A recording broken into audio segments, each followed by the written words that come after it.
If you look at every civilization that's ever existed in the world, if you look at all the literature and understand how these civilizations come to be, to make a long story short of their development, every real civilization is almost founded on a sort of scapegoating, right? And I'm really simplifying this development process, but like groups of people end up coming together out of they unify around the ostracization or the casting out of an individual or another group, right? So you can just think about it generally, like think about the United States, right? Like, why was the United States so strong from the beginning?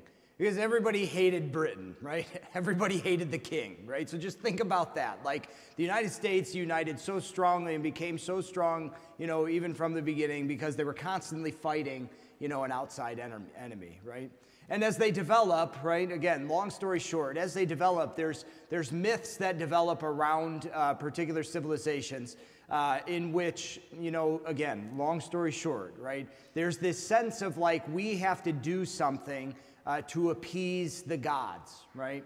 I don't have a parallel off the top of my head for the United States, so scrap that example, right? But that's essentially what happens, right? There are rituals that develop that kind of perpetuate this sort of behavior, right? Unity comes through, pointing out the wrongs of other people or sacrificing them outside of the community, right? And it's really a universal sort of thing. And it doesn't always end up so developed as like the Jewish sacrificial system was in the Old Testament. I mean, maybe go back to the United States. Who do we sacrifice? Well, we sacrifice a lot of people, but it almost comes in like a two-party political system even, It's like one side hates the other and, it's like, okay, anyway, the point being, right, that part about unity comes through the sacrifice of an other, right?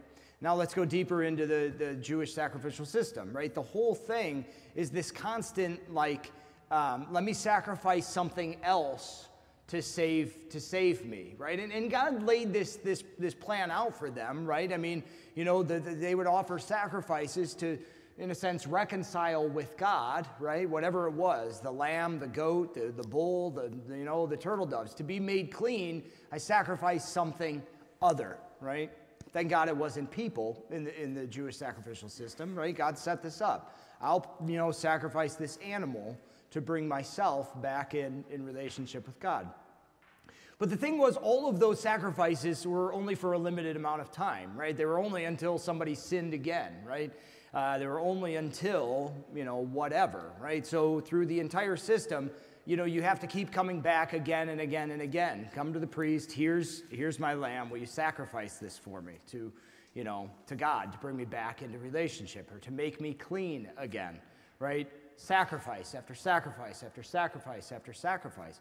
And nothing was really going to change because they had the law which gave them the guideposts of where they were supposed to, how they were supposed to live their lives. Don't go too far in this direction, don't go too far in that direction. But the law was imposed from the outside in as well, right? It was restrictive, but it didn't really change hearts, right? It kind of set up this sort of disposition where it's like, okay, I'm going to live my life, and if I sin, well, I'll just sacrifice this animal. I'll be brought back into relationship with God, right? So the heart doesn't really change through that, And God speaks for years and years and years. I'm going to do something new in you. I'm going to do something new. I'm going to take the law and I'm going to write it on your hearts, right? God tells the people that He's going to renew them from the inside out. And that's really what He does, And the really amazing thing is, part of what's so new about the New Testament, the new relationship we have with God through Jesus, is that Jesus becomes the source of all of that, right? So thinking about these sacrifices, right? In the Old Testament, it was sacrifice after sacrifice after sacrifice. Not one of them could hold the people in union with God, right? None of them was everlasting, repairing that bond, keeping it together, right? But if God Himself comes into the world and is sacrificed for the reconciliation of the people, it's God Himself, right? His power is eternal, right? It's not just for a time, it's forever, right? But who sacrifices God? Nobody else can sacrifice God, right? Jesus himself comes into the world and says, I will sacrifice myself. And right there in his own heart, right there is that point of departure from let me sacrifice something else to save my skin, right? Jesus shows us the way that the true sacrifice that reconciles God and humanity really is that self-sacrifice. It's from the inside out, right? No law. You can't legislate love. Did you ever think about that? No matter how hard we try, no matter what we put into law, you can't legislate love. It's something that happens from the inside. And Jesus shows us that in his love, laying himself down for us, he's both the priest who offers the sacrifice, and he is the sacrifice itself. There's that line in the letter to the Hebrews where when he was made perfect, right? It's really fascinating. That doesn't mean that Jesus had imperfections before he mounted the cross. That's language of ordination in the Old Testament. The Old Testament priests were made perfect, right? When their hands were made perfect, then they were priests of the Old Covenant. That's saying Jesus was ordained, if you will, as he mounted the wood of the cross to offer himself in sacrifice forever in eternity, right? That one sacrifice that doesn't have to be repeated, that can't be repeated, that holds us together in union with God, right? But it's not just, in the same way, right? When we come to the Eucharist, we don't just say, okay, God has offered himself, and thank God I can save my skin because God offered himself. In the same way, as Jesus has given himself to us in baptism, we're united with him, and he's given us his heart, right? And he's renewing us from the inside out.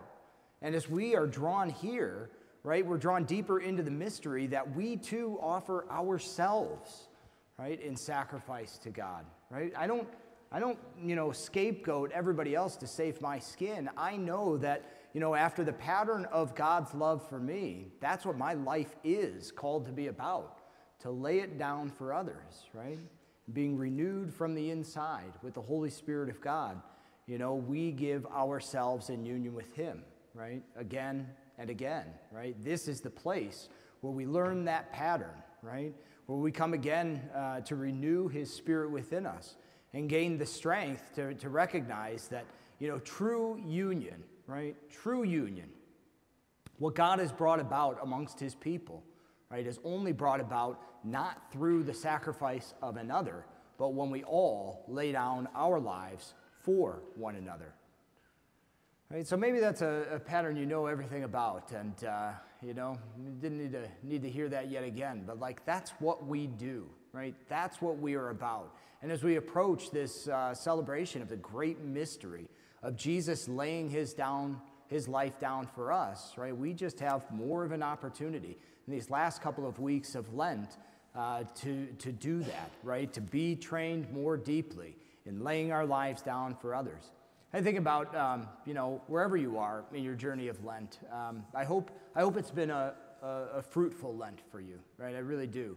But I know sometimes, as we get to this point, it's like sometimes we're kind of dried up, right? It's just like, get me out of here, right? Just get me to Easter, right? And you want your coffee back or your alcohol back or your candy back or whatever it is, Get me out of here, Jesus wants to renew you from the inside out, right? Whatever you've taken on from the outside during this season of Lent doesn't necessarily have the power to change your heart, right? But Jesus does. So as you come to the table today and lay down your life yet again, seeking to be more and more like him, recognize that it's his power within you, dwelling in you, that is the only power capable of changing your heart, right? So being renewed and knowing the law that is written on our hearts, that's the law, right? That's the law right there, right? Let's ask his grace today as we approach our celebration of Easter, that all that we're doing right now during this season might lead deeper into that mystery, right? That we are more and more capable, have more and more of the freedom to lay down our lives for others.